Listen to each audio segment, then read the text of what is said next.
कधी कधी अवघं 1 लाख रुपयांचं कर्ज माणसाचं संपूर्ण आयुष्य उद्ध्वस्त करू शकतं. चंद्रपूर जिल्ह्यातील एका तरुण शेतकऱ्याच्या आयुष्यात नेमकं असंच घडलं. दुधाचा छोटासा व्यवसाय उभा करण्याच्या आशेने घेतलेले पैसे, अचानक मृत्युमुखी पडलेली जनावरे, हातातून निसटलेला व्यवसाय आणि त्यानंतर सुरू झालेला सावकारांचा अमानवी छळ, या सगळ्यात अडकलेला रोशन कुडे नावाचा शेतकरी हळूहळू अंधाऱ्या वाटेवर गेला. पैसे नव्हते, मदतीचा कुठलाच हात पुढे नव्हता आणि रोज वाढत जाणारा मानसिक आणि आर्थिक दबाव त्याला सतावत होता. अखेर या जाचातून सुटका मिळवण्यासाठी त्याने असा टोकाचा निर्णय घेतला ज्याने संपूर्ण राज्य हादरून गेलं. युट्यूबवर माहिती शोधत तो थेट कंबोडिया या देशात गेला. एवढंच नाही तर कर्ज फेडण्यासाठी या शेतकऱ्याने स्वतःची किडनी देखील विकली. चंद्रपूर मधील ही घटना केवळ एका शेतकऱ्याची कथा नाही, तर सावकारीच्या विळख्यात अडकलेल्या असंख्य शेतकऱ्यांच्या वेदनांचं भयावह वास्तव उघड करून देणारी आहे. पण मंडळी, हा शेतकरी नेमका कोण आहे?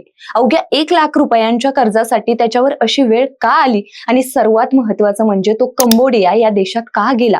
सगळं काही सविस्तर जाणून घेऊयात या व्हिडिओच्या माध्यमातून. नमस्कार, मी पल्लवी आणि तुम्ही पाहताय महाराष्ट्र जागरण. मंडळी, सर्वात आधी जाणून घेऊयात की हा शेतकरी आहे तरी कोण. नागभीड तालुक्यातील मिंथूर गावात राहणारा रोशन कुडे असं या शेतकऱ्याचं नाव आहे. रोशन कुडे यांच्याकडे 4 एकर शेती आहे. या शेतीवरच त्यांच्या कुटुंबाचा उदरनिर्वाह चालतो. निसर्गाच्या लहरीपणामुळे शेती फायदेशीर ठरली नाही, त्यामुळे शेतीपूरक व्यवसाय करण्याचं त्यांनी ठरवलं. दुग्ध व्यवसायातून थोडी मिळकत होईल म्हणून त्यांनी गायी खरेदी केल्या. यासाठी त्यांनी 2 सावकाराकडून 50-50 हजार रुपये घेतले. येथेही त्यांना नशिबाने धोका दिला.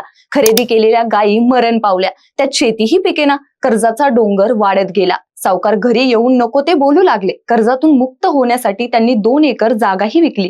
ट्रॅक्टर आणि घरातील सामान देखील विकलं. मात्र कर्ज काही संपेना. 1 लाखाचे कर्ज तब्बल 74 लाखावर गेलं. सावकाराकडून भरमसाठ व्याजासह वसुली केली जात. 1 लाखावर दिवसाला 10,000 रुपयाप्रमाणे व्याज घेतलं जात असल्याने शेतकऱ्याने 1 लाखाचं घेतलेलं कर्ज तब्बल 74 लाखांवर गेलं. आणि त्यानंतर या शेतकऱ्याने कर्जाची परतफेड करण्यासाठी खाजगी सावकारांनी आपल्याला किडनी विकायला भाग पाडल्याचा गंभीर आरोप केला. सावकारांच्या दबावामुळेच आपण हा टोकाचा निर्णय घेतल्याचं रोशनने सांगितले.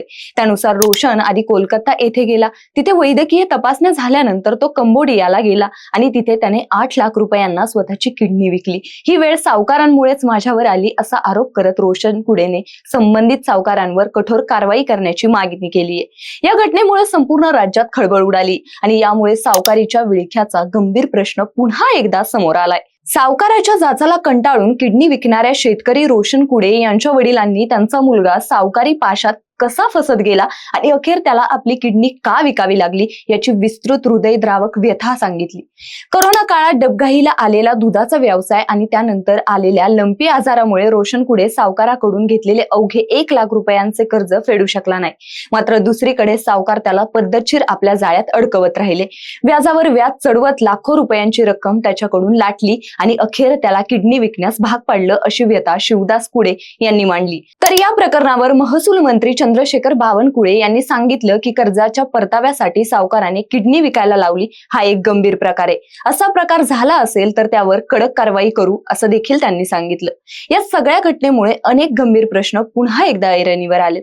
अवघ्या 1 लाख रुपयांच्या कर्जासाठी जर एखाद्या शेतकऱ्याला आपलं अवयव विकण्याची वेळ येत असेल तर ही केवळ एका कुटुंबाची शोकांतिका नाही, तर संपूर्ण व्यवस्थेचं अपयश आहे.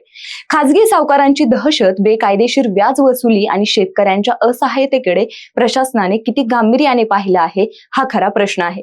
रोशन कुडे यांना न्याय मिळणार का? दोषी सावकारांवर खरंच कारवाई होणार का? आणि भविष्यात अशा अमानवी घटना थांबवण्यासाठी सरकार ठोस पावले उचलणार का? याकडे आता संपूर्ण राज्याचं लक्ष लागले. बाकी या प्रकरणाबद्दल तुम्हाला काय वाटतं? कमेंटमध्ये नक्की सांगा आणि आपल्या महाराष्ट्र जागरणला सबस्क्राईब करायला विसरू नका.